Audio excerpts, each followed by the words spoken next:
Je m'appelle William, et cela s'est passé quand j'étais en deuxième année à l'université. Quand je n'ai pas eu de dortoir après la première année, j'ai cherché un logement hors campus.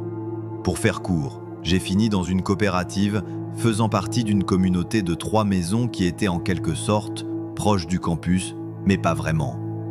Ce n'était pas idéal, mais c'était bon marché et je n'avais pas beaucoup d'options. En plus, j'avais un vélo, donc le temps de trajet supplémentaire ne me dérangeait pas vraiment. La plupart des résidents étaient de jeunes étudiants comme moi, mais il y avait quelques exceptions. Il y avait une poignée d'anciens élèves, 1 ou 2 tas, et quelques personnes plus âgées obtenant leur diplôme plus tard dans la vie. Mais la personne qui m'a immédiatement marqué était une femme plus âgée qui vivait dans l'une des autres maisons. D'après ce que j'ai pu dire, elle avait peut-être la fin de la cinquantaine, même si elle paraissait un peu plus âgée que ça. Elle avait les cheveux grisonnants et marchait avec une sorte de boiterie, comme si elle avait une sorte de blessure au dos.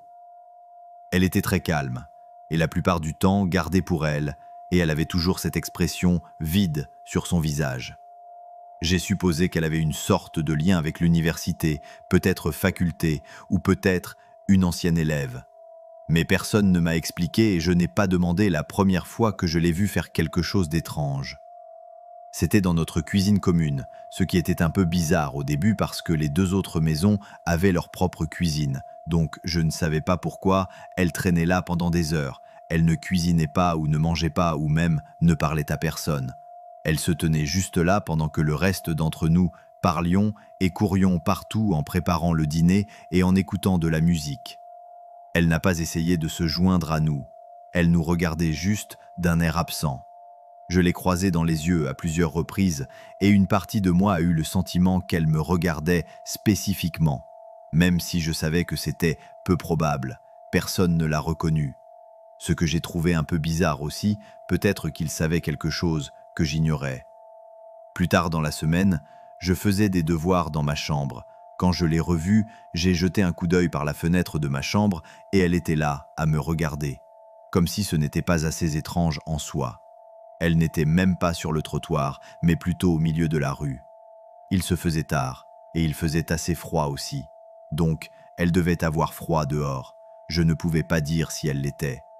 Je regardais par ma fenêtre, ou juste dans la direction générale de la maison. Mais j'avais l'impression qu'elle me fixait spécifiquement. Je ne sais pas pourquoi je l'ai fait, mais je lui ai fait signe de la main en essayant d'être amical au moment où je l'ai fait. Je l'ai immédiatement regretté. Elle n'a pas fait de signe de la main en retour. Elle a sauté de haut en bas à plusieurs reprises, comme si elle était excitée, puis a couru vers l'une des autres maisons, probablement la sienne. Je me sentais un peu malade. Non seulement je l'avais reconnue, mais j'avais confirmé qu'elle avait regardé dans ma chambre tout le temps, et même si elle ne l'avait pas fait, elle savait maintenant quelle chambre était la mienne. Plus tard dans la nuit, j'ai demandé à l'un de mes colocataires de ses nouvelles. Il m'a dit que cette femme avait toujours été là, et que je devrais faire de mon mieux pour l'ignorer comme les autres. J'ai demandé plus d'informations à son sujet, mais le gars ne savait vraiment rien, et a dit qu'il répétait juste ce que quelqu'un lui avait dit quand il avait emménagé. Cela ne me convenait pas, alors j'ai demandé autour de moi jusqu'à ce que j'obtienne un semblant de réponse. L'un des seigneurs de la maison dans laquelle elle vivait m'a dit qu'elle était associée à l'université et qu'elle était un peu excentrique, mais qu'elle n'avait pas d'antécédents de violence ou de violence physique. Je lui ai demandé pourquoi personne ne trouvait cela aussi étrange que moi, et il m'a dit qu'il ne pouvait vraiment pas contrôler qui vivait là, car cette décision appartenait au gestionnaire immobilier. Je n'étais pas entièrement satisfait de cette réponse, mais je ne pouvais rien faire. Alors, j'ai essayé de la chasser de mon esprit, mais ça a empiré. Une nuit, je suis sorti de ma chambre et j'ai failli la percuter. Elle était dans le couloir, debout, juste devant ma porte. J'ai littéralement sursauté parce qu'elle m'a pris tellement au dépourvu qu'il était minuit passé un mardi, donc la maison était presque morte. Elle n'a rien dit quand elle m'a vu, elle a à peine réagi. Au lieu de cela, elle s'est juste retournée et est partie comme si c'était moi qui l'avais envahie. Je ne vais pas entrer dans tous les petits détails, mais il y a eu plusieurs autres événements comme celui-là où je l'ai surprise soit en train de fouiner quelque part où elle n'avait rien à faire, soit en train de faire quelque chose qu'elle n'avait pas à faire. À un moment donné, j'ai perdu la clé de ma chambre. Les 3 maisons avaient autrefois fait partie du même hôtel, donc toutes les chambres avaient des serrures personnelles et clés. C'était une coopérative, donc la plupart des gens laissaient leurs portes déverrouillées. Mais j'étais quelqu'un qui ne pouvait pas dormir confortablement, sachant que quelqu'un pouvait simplement entrer dans ma chambre. Donc perdre ma clé était un gros problème. Tout le monde en avait une de rechange, y compris moi, mais j'étais énervé parce que je devais aller faire une copie de la clé et c'était une gêne supplémentaire que je ne pouvais pas me permettre à l'époque. Quelques nuits plus tard, je me suis réveillé au hasard dans la nuit. Je ne savais pas pourquoi au début, mais ensuite, je l'ai entendu. Il y avait un léger choc venant de mon placard toutes les 20 secondes environ. On aurait dit que quelque chose bougeait derrière la porte, comme si quelque chose bougeait à l'intérieur de mon placard. Je ne suis pas du genre à m'effrayer facilement, et je ne suis certainement pas du genre à être impuissant dans une situation de danger. Alors j'allais gérer ça moi-même. Je suis sorti tranquillement du lit et j'ai pris une grande inspiration.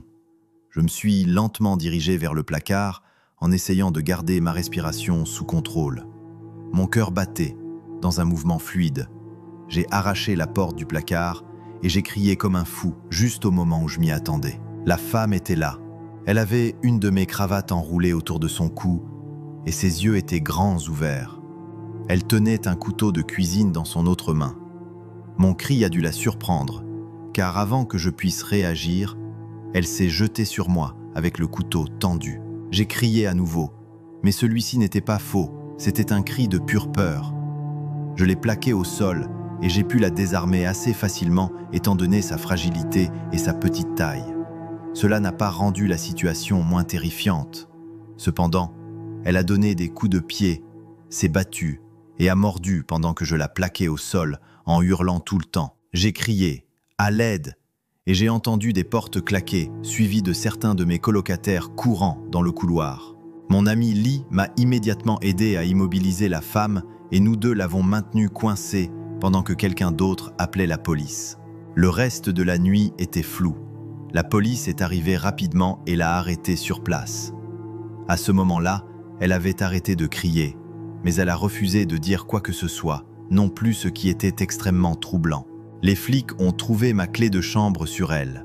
Vraiment gros choc. Là, quelques semaines plus tard, nous avons eu notre réponse sur qui elle était. Apparemment, elle était la propriété, la sœur du gérant qui l'avait laissé Liv là-bas, sous le radar.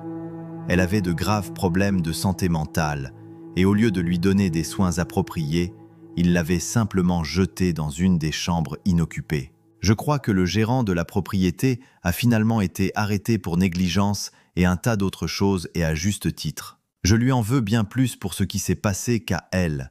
Si quoi que ce soit, je me sens mal pour elle. Mais ma pitié n'effacera pas le fait qu'elle a essayé de me tuer. J'aurais pu perdre la vie cette nuit-là.